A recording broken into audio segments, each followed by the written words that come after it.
Olá e bem-vindos!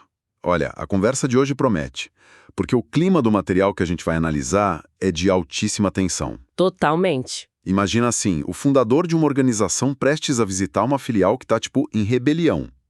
Ele escreve uma última carta antes de chegar, e essa carta é a chance final de evitar um confronto pesado. É exatamente esse o drama. E é esse o cenário que a gente vai desvendar hoje, mergulhando no capítulo final da segunda carta de Paulo aos Coríntios, o capítulo 13. Essa analogia é perfeita.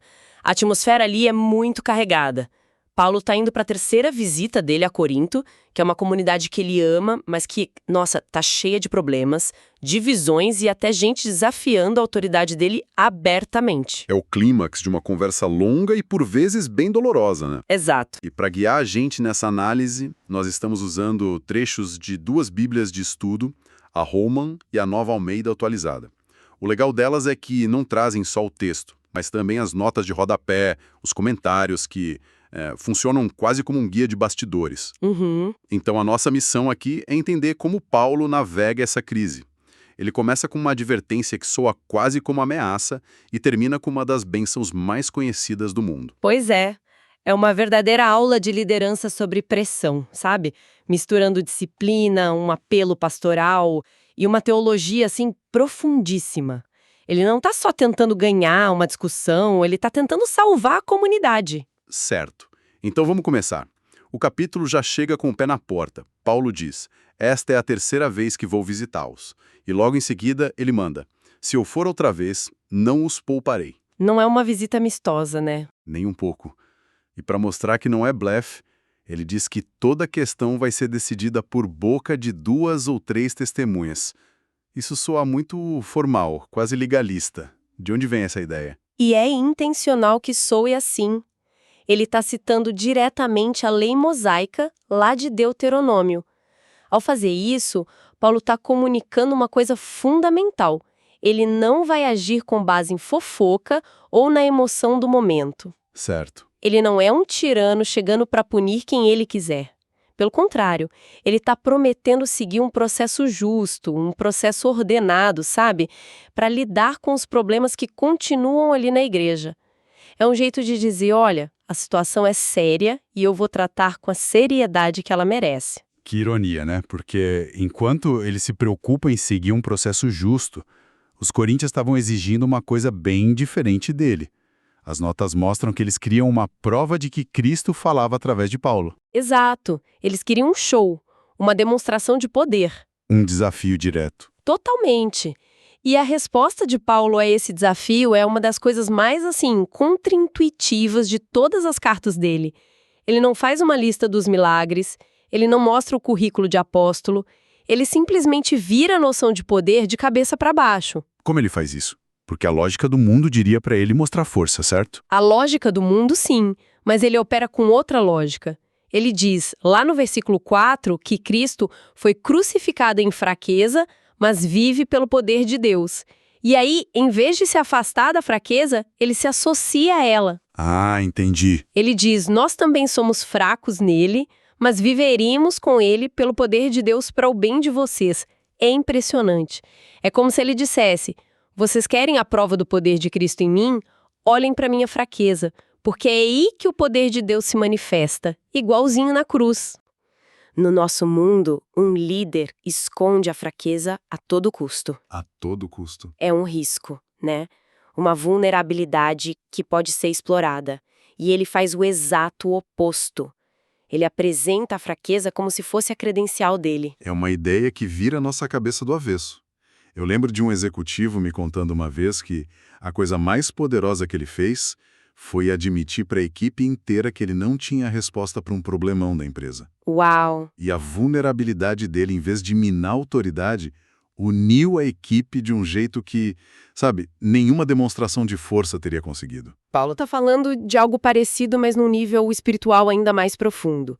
O poder de verdade não está na autoafirmação. Está na dependência. Exato.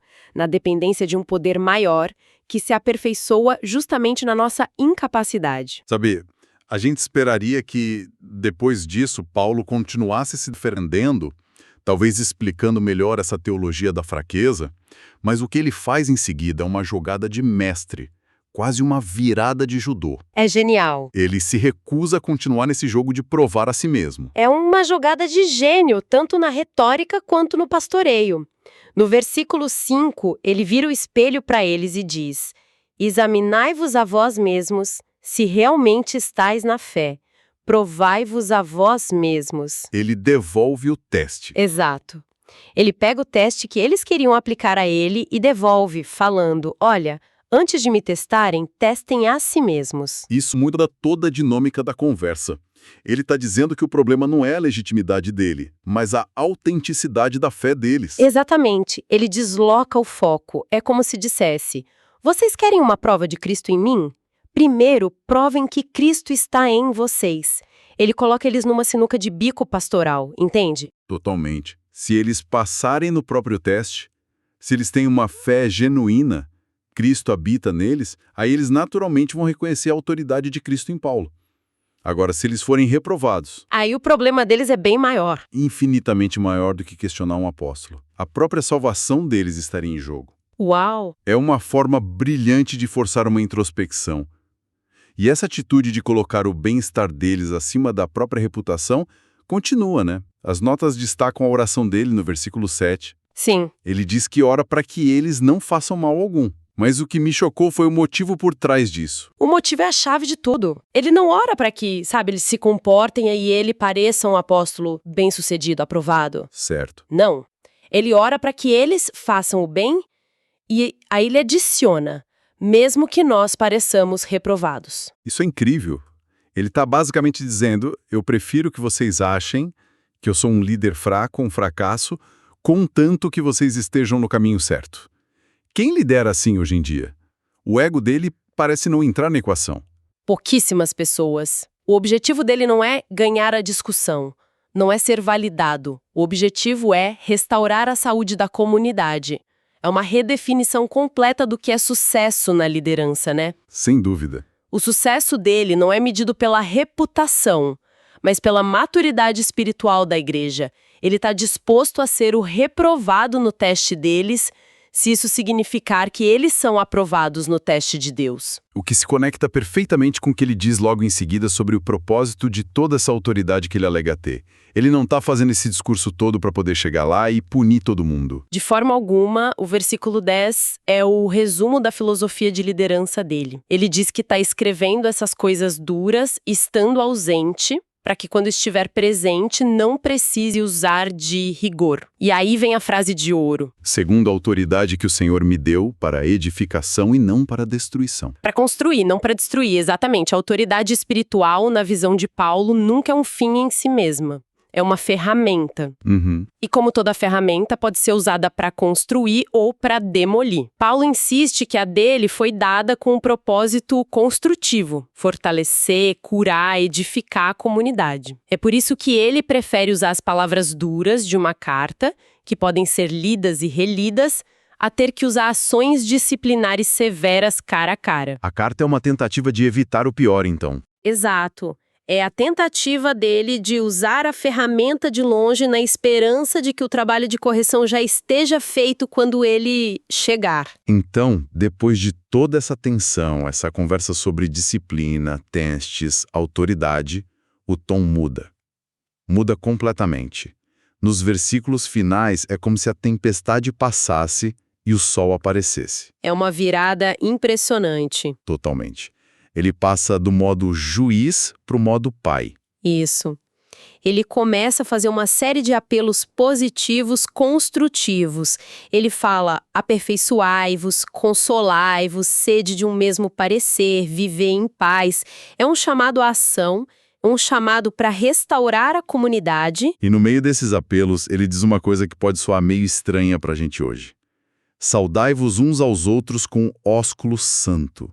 As notas explicam um pouco, mas o que isso significava na prática? Bom, o ósculo santo, ou beijo santo, era uma prática super comum nas primeiras igrejas. É crucial entender o contexto, né? Não tinha nenhuma conotação romântica ou erótica. Certo. Era um gesto cultural normal de saudação, mas dentro da igreja ganhava um significado muito profundo. Era um símbolo de família, de aceitação mútua, de unidade na fé. uma expressão pública de comunhão. Então, era um ato físico para reforçar a unidade que ele tanto defendeu na carta inteira. Precisamente. Para uma comunidade como a de Corinto, que era marcada por facções, orgulho, conflitos, esse simples ato de saudar o outro como irmão ou irmã com um beijo no rosto era um lembrete físico e poderoso da nova identidade deles em Cristo. Era um jeito de dizer, apesar das nossas diferenças, a gente pertence um ao outro. E aí a gente chega no grande finale, o versículo final. A famosa bênção que tantas igrejas usam até hoje, quase como uma fórmula. A graça do Senhor Jesus Cristo e o amor de Deus e a comunhão do Espírito Santo sejam com todos vós. Depois de tudo que foi dito, isso soa como muito mais do que um simples tchau. Muito mais. É o ápice teológico e pastoral da carta.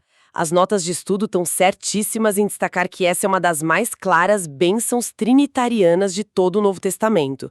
Paulo não está só encerrando a carta, ele está entregando a solução divina para o problema humano deles. Faz sentido. Pensa bem, ele passou a carta inteira lidando com falta de graça, com divisões que negavam o amor, com uma comunhão toda quebrada, e aqui no final ele aponta para a fonte de tudo o que faltava para eles.